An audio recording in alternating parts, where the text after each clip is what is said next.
que, bueno, non sei se o coñecedes, pero é a entidade que certifica todas as producións ecolóxicas de Galicia, tanto producións agrícolas como gandeiras, como acuícolas. A produción acuícola tamén se pode certificar. Este reglamento é un reglamento europeo de obrigado cumprimento para toda Europa, non é un reglamento particular para Galicia, senón que é unha reglamentación europea.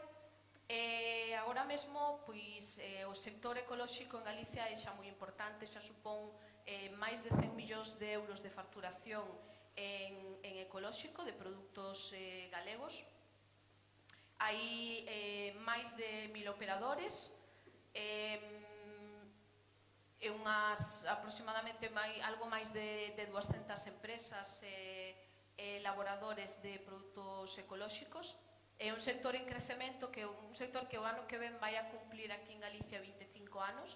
Hai 25 anos que as producións ecolóxicas se certifican.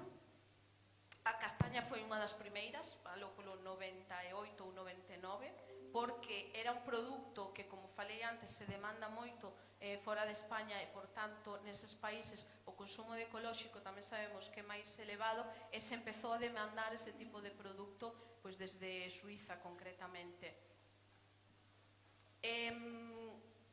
Gustaríame poñer en valor tamén a presencia da muller na agricultura ecolóxica.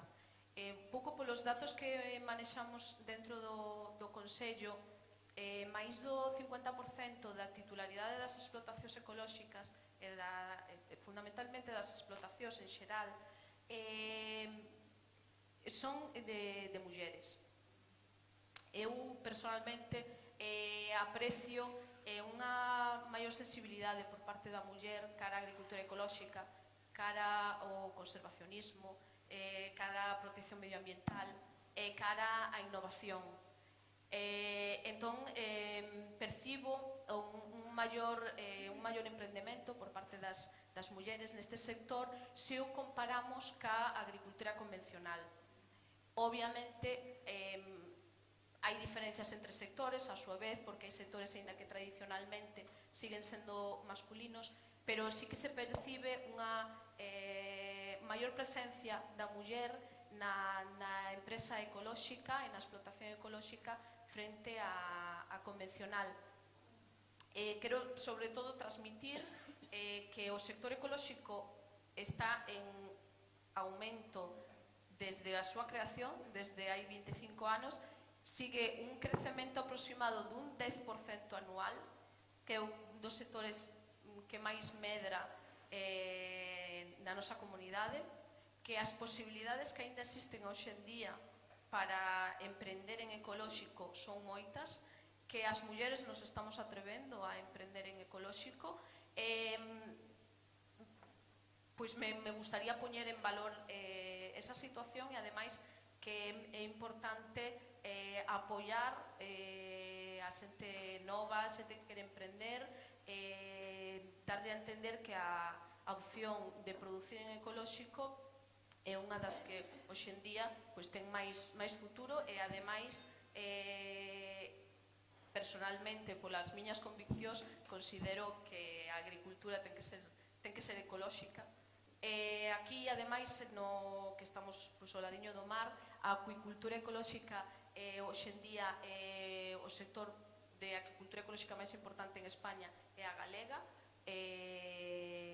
Somos líderes en produción de leite ecolóxico, en produción de ovos e polos ecolóxicos, pero tamén o somos en acuicultura ecolóxica. É un sector que medrou moitísimo nos últimos 5 ou 6 anos, está en crecementos dun 20 ou un 30% anual, e aínda hai moitas posibilidades de emprendemento neste sector. E, bueno, pola miña parte, de momento, pois nada máis, o conseguiremos despois no debate. Neste fío do ecolóxico vai falar agora tamén Lorena Vence. Hola. Sí, vale. Que é a xerente da Sociedade Cooperativa Vega, unha empresa que naceu no ano 2002 e que se dedica, pois tamén dicía Rocío, a produción ecolóxica de ovo, penso e polo. escoitamos a túa experiencia. Se alguén dos asistentes quere tamén compartir algunha experiencia súa, xa saben que poden levantar a man e eu achego o micrófono e preguntas ou experiencias tamén que se sean compartidas con nos. Lorena Vence. Hola, bons días, gracias por convidarme a estas jornadas. Vou vos explicar a miña experiencia, tamén, máis que nada...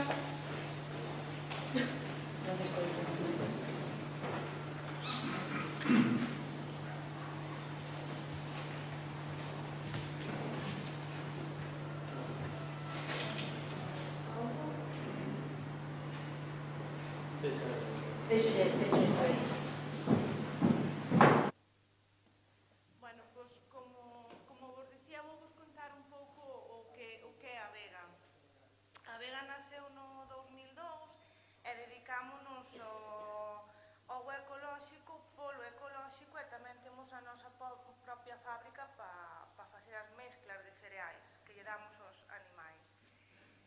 E cando eu me incorporo, pois era algo novo, o ecolóxico era algo novo, nadie o conocía, moita xente non creía no que é o ecolóxico. Entonces, atópome na situación de xerente dunha cooperativa nalgo novo, no que nadie cree, e con 24 anos.